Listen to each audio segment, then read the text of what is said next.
Mbote lisusu bandeko nanga na bino bandeko oyangai boye kaka nde tokutanaka mikolo nyonso tobetaka masolo ya mboka ngo ya biso nyonso. Lobi Corneille Nangaa face à la presse a reporté publication à résultat provisoire, mais après si lisusu date était précise. Date et banité. Ils ont les 15 té. Pour éviter ce qui est à la lobby. Et comme il le colle à attente et à Messi. Mais à lobby que si va traiter, si va compiler 53%, il y a un résultat. Et puis à lobby, le Congo a relevé qui a. Na lobby Corneille Nangaa zana nyonso na maboko. Mais azali ko lukaka ko se conformer na oyo ba politique ba senga qui tenir compte à comptage manuel. Est-ce que comptage manuel loan et koya ko longola o ya zana ngona maboko? Point d'interrogation. Mbote na bande ko nanga tu bazana Mbushimai wa balengela bakushinta diminu bitu wanjanja Tilenyi chabudi kimisanyi kabinda kamankenena chikapa wa mansamba mbote na bande konanga tu bazana lukanga batushone tozana katanga bande konanga bazana kolwezi ya lisano katanga yetu mbote na bande konanga tu bazana kindu Manyema kwetu akutoke boyi shoka ikalungua mupini ikabakia sinjo kwetu kule mbote na bande konanga tu bazana Bukavu enyanya pona nini nako pesa bande ko bazana Mbushimai mbote na minito to koloba radio moko babengi RTDK mututu ya Mbushimai ya ebi radio wana ezala mwana mboka Oji Ilunga ADC Oji Ilunga Tivwila, un diamanteur connu. Mokolo RTDK. RTDK c'est la première grande radio de Mbushimai. Yamounen. Et bimisa ba journaliste belé. Bamsu batondi awa na Kisasa. Bamsu so belé awa na biba. Batondi awa ba uta na radio. Ba oyo ba lui d'or ba komana ba pepper de oyo ba nani ba za belé. Mais si koyo bande konanga, il faut na signaler à que ngai na campagne électorale na kendaki Mbushimai. Ouais. Na kendaki Mbushimai, na kendaki Kasai, na kendaki Lomami, na memela kibino ba image. Conflit, débat politique komaki, ba débat individuel. Oyo attaquer mutu na vie privée, oyo akena vie privée ya moninga, oyo atanyi mwasa oyo atanyi mwasa oyo. Quand ndenge na mona kana ba réseaux sociaux makamusuzo ko tonda awa okomone komi oyo abala rwandaise oyo abala ougandaise oyo abala belge oyo mais finalement tozo kende wapi? Et après abali rwandaise abali ougandaise abali camerounaise abali belge abali française après Mena butu baye ko peta masasi na ndako wana ya RTDK. RTDK iza place pona la oyo bayebi Mbushimai olongwe na aéroport ya Bipemi okiti na rond-point, comment on appelle, na Tibouyi rond-point wana so kikalala bon désolé là ozwi avenue Inga neti ozokende Bakwadia okomi na boulevard Mzee Laurent Désiré Kabila ozokita na Kachama oyo eke Bakwadianga boye à droite et pas gouverneur oleki mwa moke résidence temporaire ya président de la République boye et pas gouverneur boye n'est pas ADC wana na croisement ya avenue Inga na boulevard Laurent Désiré Kabila oyo ezokende na gouvernorat pe na mairie. C'est à quelques mètres là. Mais ça c'est bête le col en fil. Dieu merci. Il n'y a pas eu de mort. Sinon tolingaki minito na habité. T'as la place to komi. Mais tant que tu es kotuna, qu'est-ce qui sera à la base de ça? Balobi bandeko basangana tina Bakwadia. Babandiko sepela bako yemba Félix. Selon bango c'est Félix qui va gagner. Bamatiti na RTDK. Na radio wana lokola nde radio eza na tendance ya proche ya UDPS to proche ya opposition te proche ya cash nde bandeko wana omoni élection au peuple aza vigilant moko ya kosakana te ba récupérer directeur wana na peleni alia kuba moko moni batetela mabe na bango babundaka na makofi te batetela mabe na bango eza macheti eza makonga bango donc soki kaka batomboki donc eyinda donc tata wana na ba macheti na makonga na nzoto na ye ndenge tokoloba boye bakomi kosenga annulation ya baélection wana. Mbote na ndeko nanga Richard Kompai Andu place azali na Bandundu ville kuna pa lobi makambo eza malamu te toko yoka ba kombo ya mwana mboka Papi Nyango ezotanga makuna na bandenge moko boye. Excellence monsieur le ministre, qu'est-ce qui s'est passé? Voilà bande konanga jusque là tokoze là tozozela tozana kati ya incertitude wana to éviter ce qui m'a pronommé ko sale mandenge ni to éviter ce qui la publication, c'est que je voulais dire. Alors publication kobima nanya kobima ba pasteur nyonso a confession religieuse nyonso y compris ba musulman balobi ke tokoze là tozosenga peuple à se calmer mais seni bimisa oh ba votaki ko bimisa mutu mususu te nzembo komika bimisa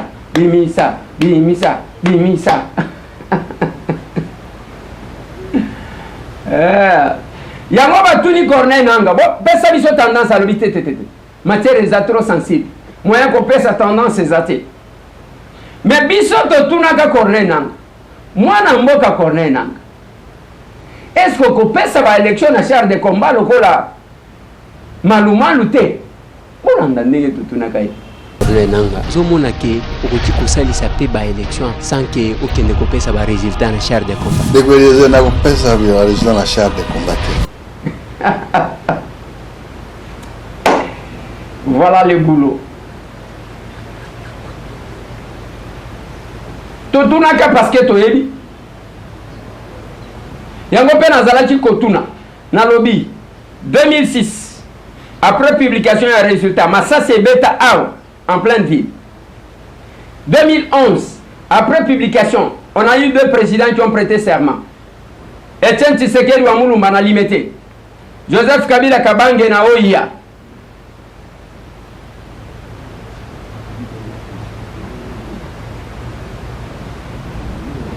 Tokenaka na ba crise est-ce que yambala oyo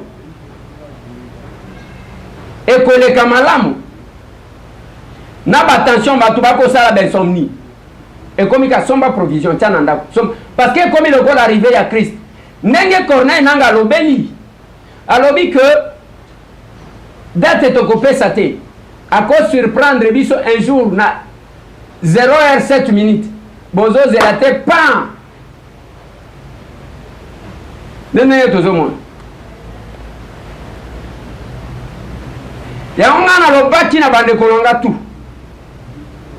C'est l'année de la réconciliation. Mbula Oyo. 2018 est au Soaniming, au point où nous avons oublié l'essentiel qui est notre pays. Nous devons nous réconcilier contre Bangouna. Le 2 janvier, de commémorer la disparition du soldat, du vaillant soldat Mamadou Ndala. N'a senti rien. Bientôt là, la famille de Rossi Mukendi Chimanga va préparer 1 an de Rossi Mukendi Chimanga. Qu'organiser Yango, moi pour ça les songi pour cette organisation là. Ne fils que va kanisa moi mobile one. Nous devons nous réconcilier. Voilà pourquoi Nazolo Babandeko, oh balela ba polémique non, boz à la côté. To boyi polémique. Te to lembi ko fingana ya bino. Et là comme ça bimakate. To lembi lokuta laboratoire tala munene. Yambalo to fingana ni to finga fayulu babimisi wana. Fayulu azawana, Fayulu aza PD, Fayulu aza boye, au moins 666, ainsi de suite. Ok, Yambalo yete, allez toquer par Félix, au moins Félix, négociation négocier, Félix a commis. Finalement, wande konangai. Finalement, tozo kende wapi. Au moins na vie, kindo kezanini, kindo tina famille, et pour nakaka oyo atele makande balukaka balia.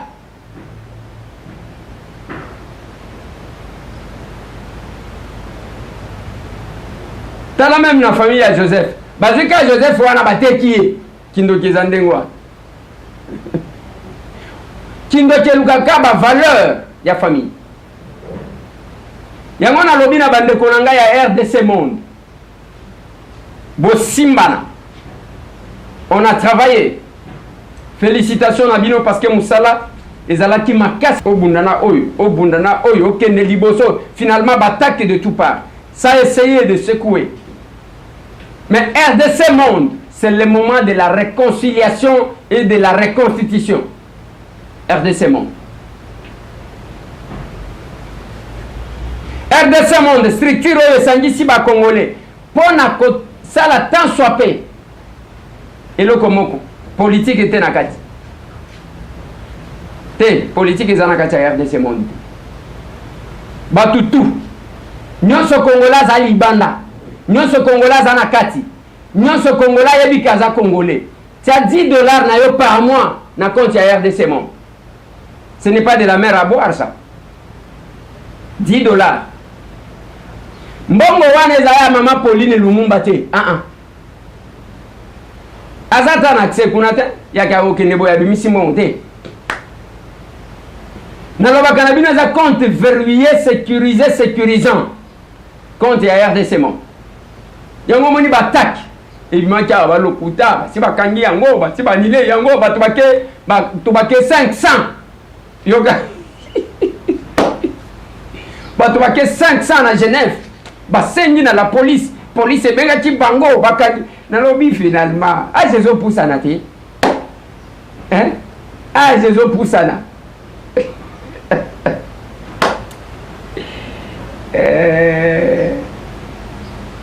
tozela ba 500 ngo tomona bango te. Est-ce que c'est l'essentiel?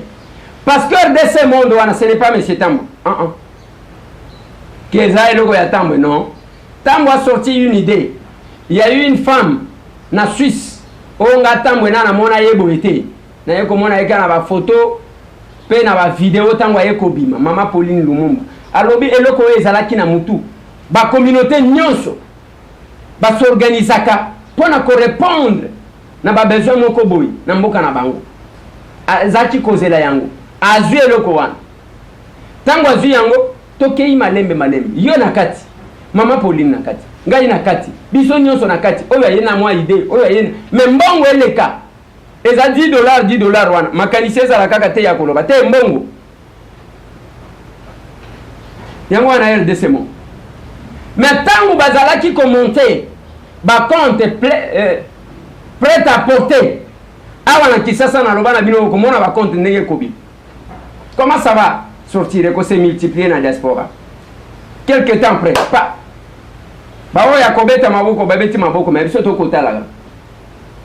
Mais ce n'est pas ça l'essentiel. Admettons que tu même compte en Gohan. Ce qui est à attaqué dans le sentiment, il y a qui Congolais, il y a Kosunga.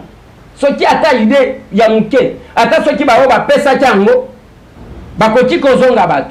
Balubite tozo RDC monde, na compte wan, to sangisiam. Qui va perdre?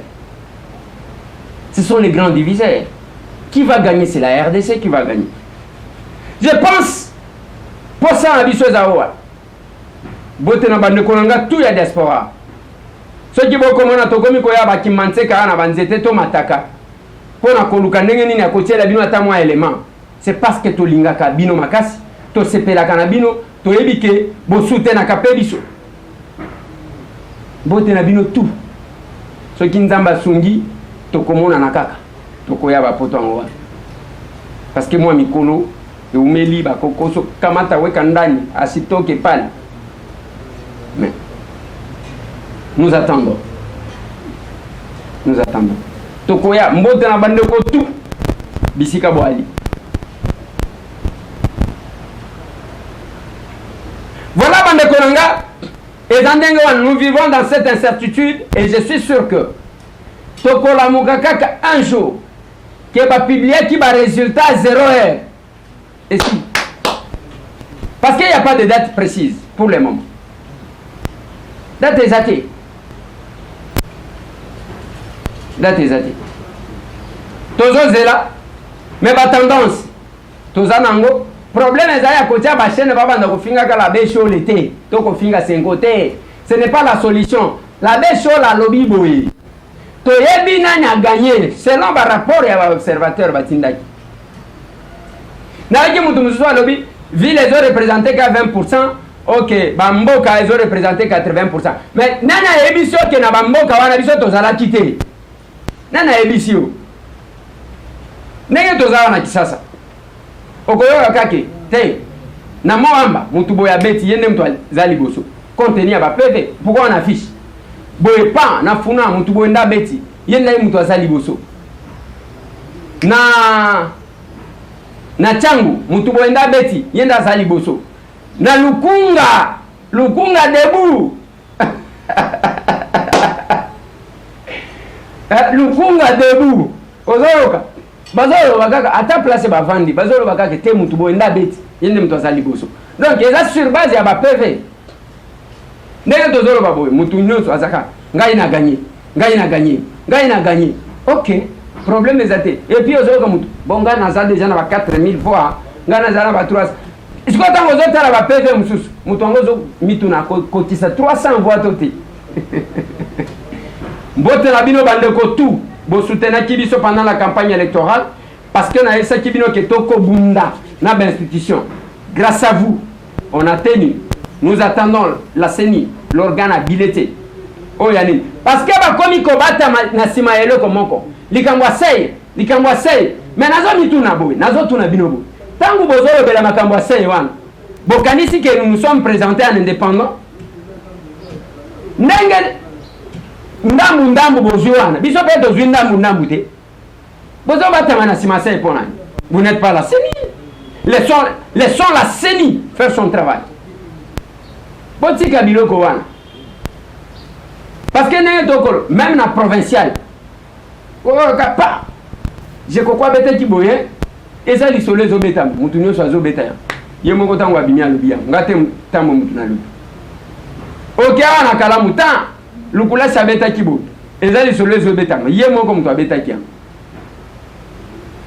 alors siko ba place ya bandenge wana tango ezomona ok na Pweto okoyoka ke ta ezana mwana moko akatumba mwana ka beti mabe kuna toyeka ngwana kisasa ti ok na Bukavu kamera kutu ye moko asi alekisei ezali solo ezobetanga mais c'est la CENI qui viendra confirmer mais ezana ba forme sous oyo ba bouchaka te